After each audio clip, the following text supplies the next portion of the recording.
74 days.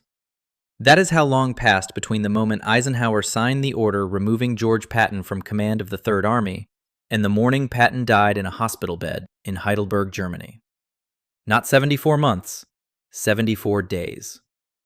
And in those 74 days, Patton had started doing two things that alarmed everyone watching him. He had begun writing his memoirs, and he had told multiple people, in writing, that he intended to resign his commission, return home, and tell the American public everything he believed about what had gone wrong at the end of the war. He never made it home. We're going to tell you everything about this today, but I have to warn you that some of what follows is hard to sit with. Now, if you're still here, let's start with what was actually in those files. And then we'll get into what it means. This was not supposed to reach the public.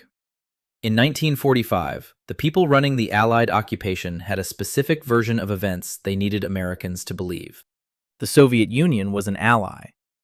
The liberation of Europe was a shared victory. The future was going to be built on cooperation between Washington and Moscow. That was the official story. And the man most likely to destroy that story was George Smith Patton, Jr., 60 years old, commander of the Third Army, the most successful and the most outspoken general the United States had produced in the entire war. Patton had been watching the Soviets since the first weeks of 1945, and what he saw had settled into a conviction he could not contain. In April and May, as Allied and Soviet forces met along the Elbe and in Czechoslovakia, Patton's officers were reporting back to him on conditions in Soviet-occupied territory. The reports described systematic looting on a scale the Germans had never matched. They described the treatment of civilians, including civilians the Soviets were supposed to be liberating, in terms that Patton's officers were reluctant to put in writing. Patton met Soviet commanders in person several times that spring. The encounters left him with a specific contempt for the diplomatic courtesies everyone around him was performing. He wrote afterward that the Soviet generals reminded him of nothing so much as primitive warlords dressed in the uniforms of a modern army. He ate dinner with Marshal Zhukov in May 1945 and later described the experience in his diary without any of the diplomatic politeness the official record required. He was not capable of hiding what he thought, and what he thought about the Soviets was that they were going to take everything they could reach the moment the Americans stepped back. Patton wrote in his diary in May 1945, "In my opinion, the American army as it now exists could beat the hell out of the Russians with the greatest of ease." He wrote that Germany could be rearmed within 60 days. He wrote that a combined American-German force could push the Soviets back to their own border before winter, and that doing so would spare Europe from something worse than what the Germans had done. He said these things in his diary. He said them to subordinates. He said them at dinner parties. He said them, more carefully but still unmistakably, to journalists. The Soviets knew all of this. By the summer of 1945, NKVD intelligence on Patton was extensive.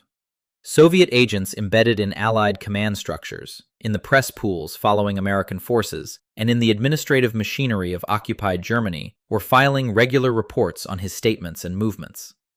There were also more direct sources.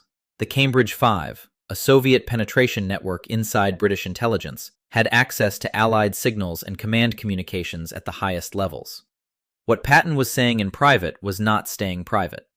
The assessments reaching Moscow were consistent. Patton was a genuine threat. Not because of his tanks, which were no longer moving, because of his voice.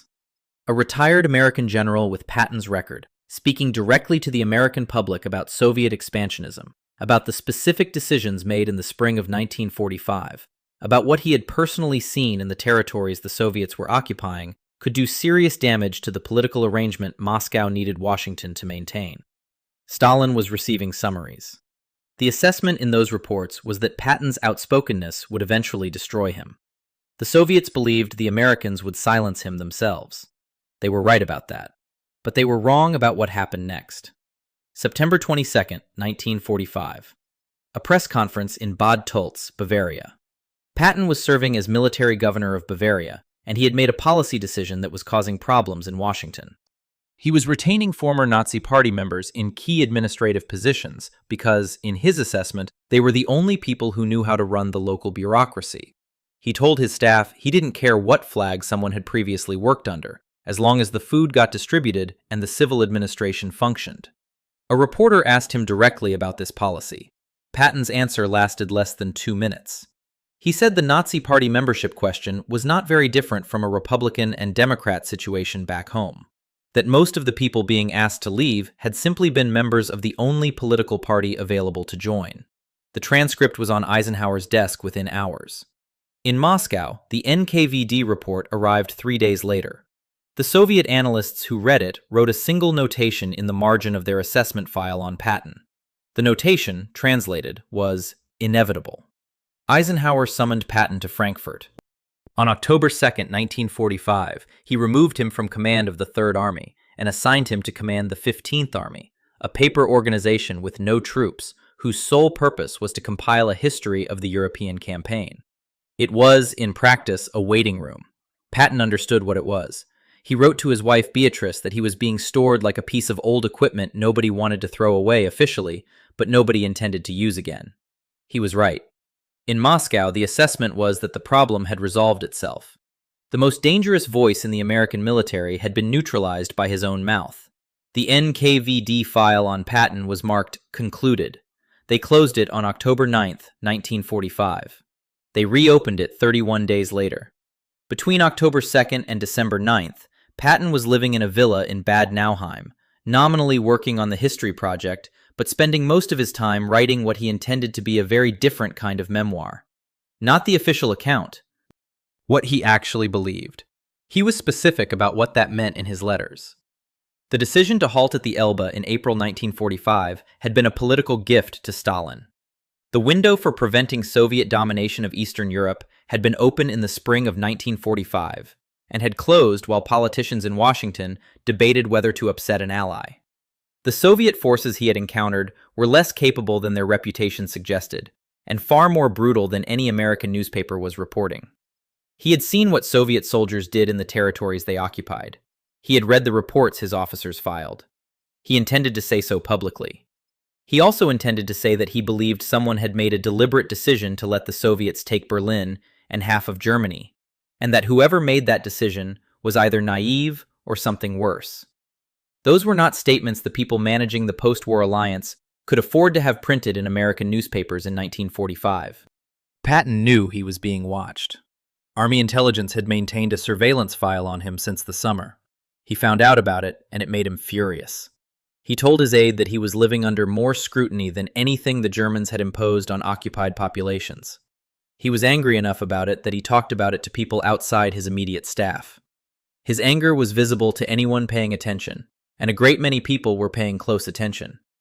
On December 8th, Patton arranged a pheasant hunting trip for the following morning outside Mannheim. His aide organized the route and the vehicle. His driver, Private First Class Horace Woodring, was briefed the night before. At 11:45 in the morning on December 9th, Patton's Cadillac staff car was moving along a road near the Neckar River when a GMC truck, driven by Technical Sergeant Robert Thompson, made a sharp left turn across the road directly in front of them. The collision was low speed. The truck had barely accelerated. Thompson walked away. Woodring walked away. General Hobart Gay, the other passenger in the Cadillac, walked away. Patton's neck broke. The specific injury was a fractured dislocation at the third cervical vertebra. He was completely paralyzed from the neck down within minutes of the impact. He was conscious. He told the men who pulled him from the car that he could not feel his arms or legs. He understood what the injury meant. If this story is landing the way it should, hit the like button right now. It helps us keep making videos like this one. He died on December 21st, 1945, 12 days after the accident. The official cause was pulmonary edema and congestive heart failure, complications from the cervical injury. No charges were filed against Thompson. No court-martial was convened. The accident investigation was brief, produced no findings of negligence or wrongdoing, and was closed within days. Thompson's service record after December 9th is difficult to locate through standard archival channels. The ambulance that first responded to the scene initially traveled in the wrong direction for several minutes before correcting its route. Patton was in the wreckage for longer than the timeline in the official report accounts for. In the hospital, in his final days, he told at least 2 of the men who visited him that something was not right. His exact words, reported later by those men, were that he did not think he was going to be allowed to recover.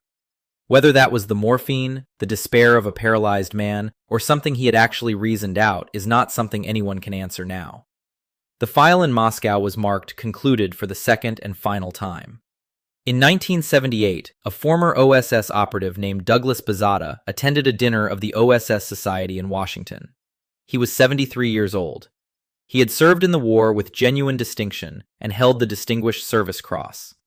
He stood up at the dinner and said the following: "For diverse reasons, I took it upon myself to initiate a plan to assassinate General George Patton. I told this to very few people."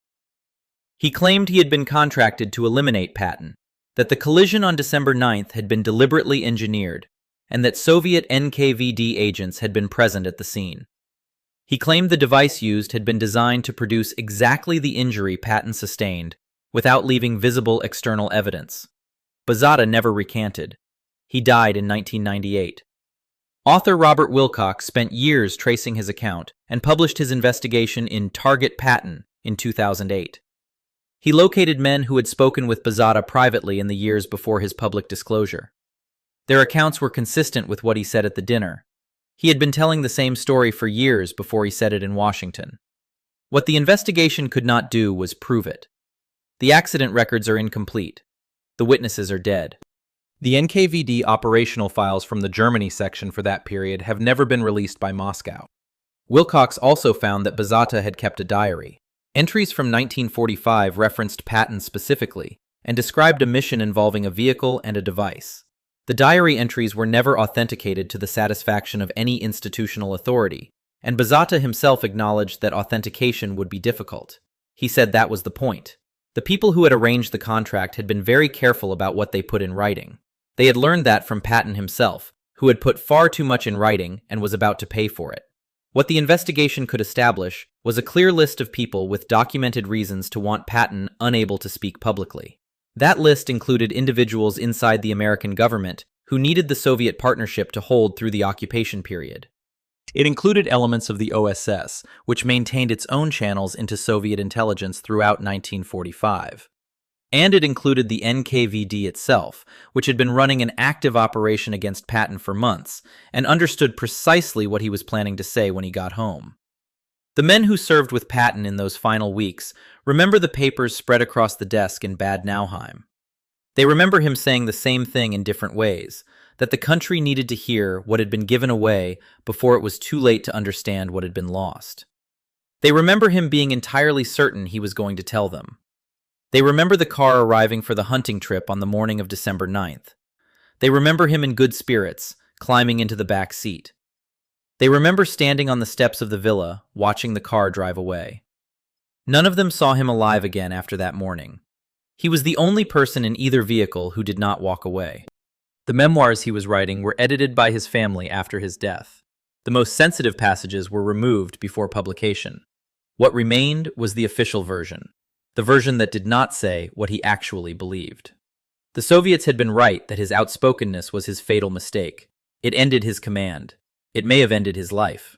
But they were wrong about the larger calculation, because Patton's warnings about Soviet expansion did not stay buried.